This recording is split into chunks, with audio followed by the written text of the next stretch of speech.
the head of cooperation EU delegation to Pacific, Mr. Renato Mele, the Deputy Vice Chancellor, USP Research Portfolio, Professor Derek Armstrong, Director of USP Center for Environment and Sustainable Development, Professor Elizabeth Holland, Directors of private and public sector organizations, academics and professors, distinguished guests, participants, ladies and gentlemen. A very good morning to you all, and thank you for the warm reception accorded to me. It is my greatest pleasure that I welcome you all here again today with the open heart and great expectation that a lot can be achieved in this consultation, as alluded to by the DVC. I've been informed that this consultation is a critical one for the nation and the Pacific region in addressing issues which continues to pose great challenges for developing countries. This is the enhancement of the technical capacity of 15 Pacific and ACP countries to respond to sustainable energy and climate change adaptation challenges. Ladies and gentlemen, as Minister for Education, along with Heritage and Arts, I wish to briefly elaborate on a number of high-level declarations, platforms and action frameworks adopted in recent decades that has enabled countries worldwide to articulate a bold vision for education and set up internationally agreed goals. These high-level instruments include the 1990 Jomtien World Declaration on Education for All, the 2000 Dhaka Framework for Action, the Millennium Declaration adopted by the 2000 Summit of World Heads of Education, 2002 Montreal Consensus in Johannesburg Plan of Action, and the 2003 Edinburgh Common and Action Press, and the latest one being the Ancient Declaration of 2015.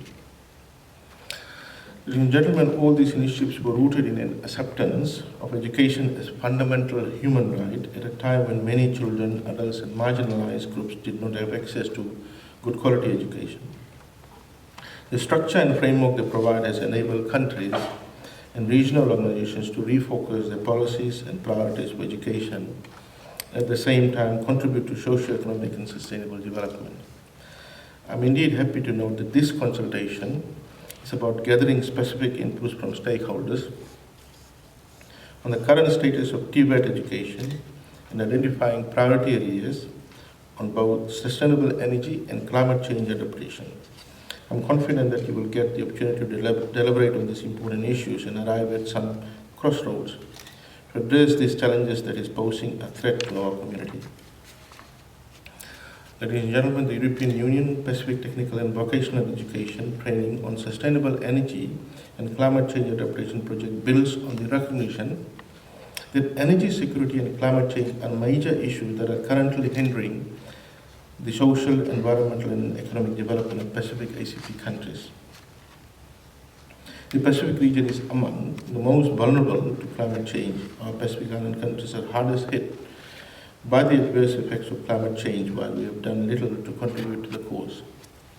Ladies and gentlemen, I do understand that one of the key barriers to improving the Pacific countries' energy security status and resilience to climate change impact is a lack in regional capacity and expertise, which are the results of absence of sustainable training programs and the absence of trained personnel and well-resourced training institutions to deliver on the required training program. At this juncture, I wish to express my sincere appreciation to the forum leaders of the Framework for Action on Energy Security in the Pacific and the Pacific Islands Framework for Action on Climate Change for endorsing the Sustainable Energy and Climate Change Adaptation Training Project. I also wish to acknowledge the immense contribution of the European Union, the Secretariat of the Pacific Community, and USP for their active participation in spearheading this initiative.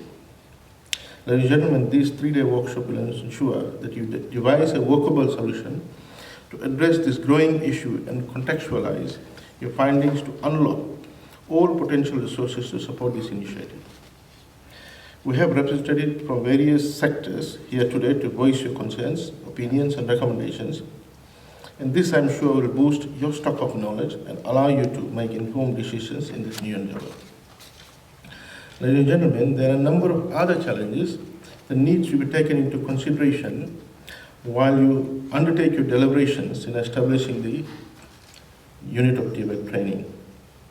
You need to recognize the various circumstances of Fiji and the PICs in terms of the access to electricity, renewable energy, and energy efficiency opportunities, such that a common training would not be appropriate.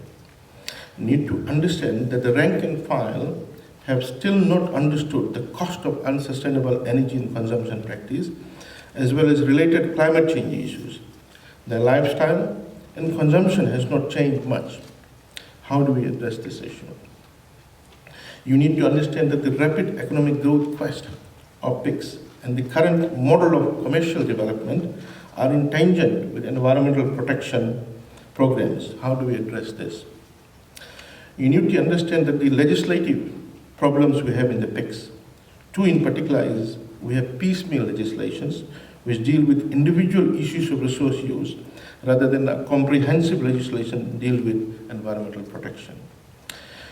You need to understand that any discourse on strategies for sustainable energy use and climate change mitigation should include private sector. They are the key player which will determine the state of the final output and thus the outcome. Have we identified the factors contributing to resilience building so that we can work on those?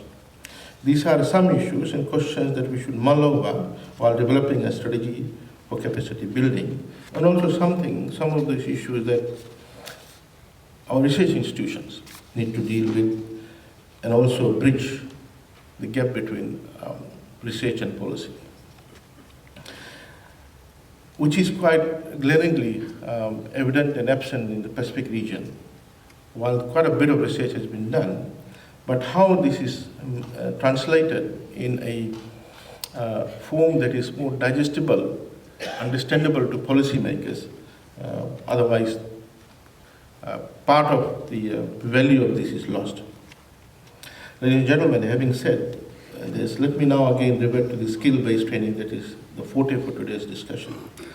Significant focus areas will be building the competencies of skilled trade that are involved in the design, construction, and maintenance of important infrastructure.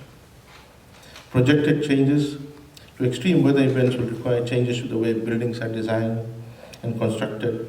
It is important that the key trades involved in these areas are aware of these emerging issues. At times, we are oblivious to these developments, and those institutions or units in private sector continue to operate business as usual.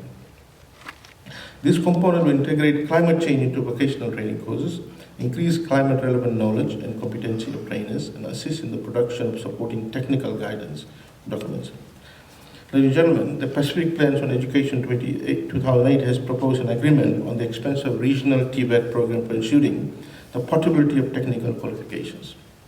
A quality TVET program is essential in promoting a country's economic growth and the reduction of poverty while ensuring the social and economic inclusion of marginalized communities. The Bonn Declaration on Tibet for Sustainable Development has rightly put forward the slogan and account. Since education is the key to all types of development, Tibet is the master key account. The establishment of the Fiji Higher Education Commission and the promulgation of the Higher Education Act in 2008 has given prominence to the Fiji Qualification Framework. The Fiji Qualification Framework was primarily established to contribute to national economic performance by encouraging the provision of high quality education and training through qualifications that meet the needs of Fiji. Ladies and gentlemen, the government in 2014 approved 7 million funding aimed at enhancing the teaching of technical knowledge, skills development, and appropriate work ethics. The approval gave the Minister of Education the green light to establish this year 3 technical college campuses in Mombasa, Nene, and Suva, which now has enrolled a total of over 1,000 students in the past 2 trimesters. The government will expand the number of technical college campuses to 10 in 2016, and I do hope that the development partners will consider strengthening this homegrown institute via technical and financial resources with sustainable training programs. In conclusion, your conference should provide the many opportunities to share your views and debate on issues that should assist everyone in identifying priority needs on both sustainable energy and climate change adaptation. It is advisable to bear in mind that the fragility of our economy and the scarcity of resources, which both can be discouraging factors. However, there should be a leverage as well as in designing models that are appropriate to our pace of development, as this will surely teach us not to be entrapped in the web of dependency. In conclusion, I wish you all a very successful conference, and with these comments, it's my pleasure to declare the Fiji National Stakeholder Consultation on Technical and Vocational Education and Training for Sustainable Energy and Climate Change Adaptation officially open. Thank you.